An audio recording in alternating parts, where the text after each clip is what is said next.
Ustazah, urusan dunia nih, rezeki nih yang paling jadi pikiran saya Ustazah. Emang bisa ya Ustazah kita ngandelin Nabi Muhammad? Bisa banget teman-teman sekalian, bisa banget.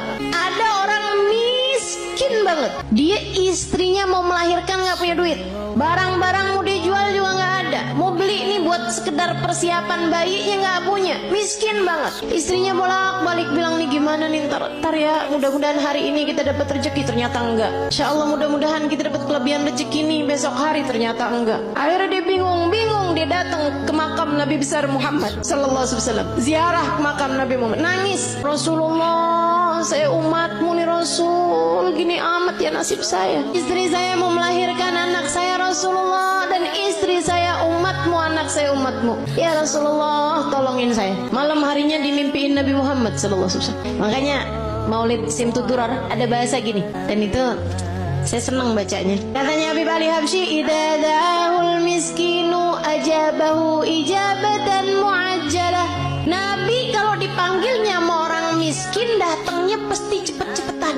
Nabi itu dari masa hidupnya Nabi Muhammad. Kalau ada orang kaya ngawinin, ya Nabi datang juga, tapi nggak selalu paling awal. Tapi kalau orang miskin ngawinin, Nabi datang duluan sebelum yang lain-lain. Enak banget ya. Sampai sekarang juga Nabi tuh kayak gitu. Jadi Bu, kalau kamu ngerasa ya ampun rezeki sulit banget di dunia, tenang. Nabi kalau dipanggil sama orang miskin datangnya cepet. Maka deketin Nabi Muhammad seterusnya. Tuh kayak si laki-laki tadi itu yang istrinya mau melahirkan. Ya Rasulullah, malam harinya ngimpiin Nabi Muhammad. Kata Nabi Muhammad gile, Pak, pergi ke khalifah, bilang sama dia Nabi kirim salam, sampaikan padanya buat ngasih sama kamu uang, anggaplah ya 100 dinar. Bilang sama dia, kata Nabi Muhammad, sholawat kamu yang tadi malam itu pas 10.000. Udah tuh.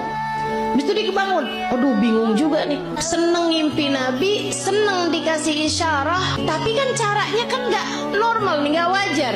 Masa mau datang ke rumahnya orang khalifah pula, belum tentu diterima, belum tentu dibukain pintu ibu ya. Akhirnya dia datang ke seorang ulama. Pada zaman itu tuh pejabat-pejabat masih sangat menghormati ulama, walaupun ulamanya miskin. Dia ceritain, kata ulama tersebut, ya udah ayo kalau gitu pergi kita ke khalifah. Nyampe di rumahnya khalifah, bukan khalifah bahkan ya, gubernur, mohon maaf. Pergi ke tempatnya gubernur. Akhirnya kemudian karena yang datang ulama, maka diperkenankan ketemu. Memang lumayan deket nih si ulama ini, syekh ini sama gubernur. Dia bilang, Pak Gubernur, saya ini datang kemari nih mau menyampaikan hajatnya tetangga saya ini, silahkan kamu sampaikan. Dia bilang, iya Tuhan, mohon maaf, saya tadi malam ngimpi Nabi Muhammad, Nabi Muhammad kirim salam kepadamu. Nabi Muhammad bilang, Tuhan harap memberi kepada saya uang 100 dinar.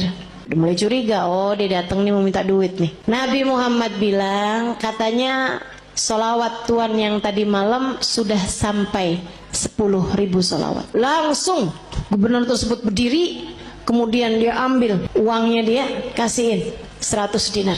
Dia bilang, ini Pak, orang sampai kaget-kaget. Dia bilang, ini dari Nabi Muhammad untukmu, ini dari saya untuk kamu, untuk hajat kamu itu. Masih diambilin lagi. Dan ini hadiah dari saya karena kamu telah memberi kabar gembira buat saya. Saya ini dari sejak muda gak pernah ninggalin sholawat tiap hari 10.000 kali. Orang soleh ya, padahal gubernur tuh, tapi sangat soleh. Sholawatnya sholawat yang pendek, tapi bacanya 10.000 setiap hari. Dia bilang, saya nggak pernah cerita-cerita sama siapapun, bahkan istri saya aja nggak tahu. Dia bilang, sampai tadi malam saya kelelahan yang luar biasa, saya baca terus sholawat, tetapi ketiduran. Habis itu saya kebangun lagi, Allah, sholawat saya udah berapa nih? Saya lanjutin sholawat lagi, capek banget, sampai ketiduran.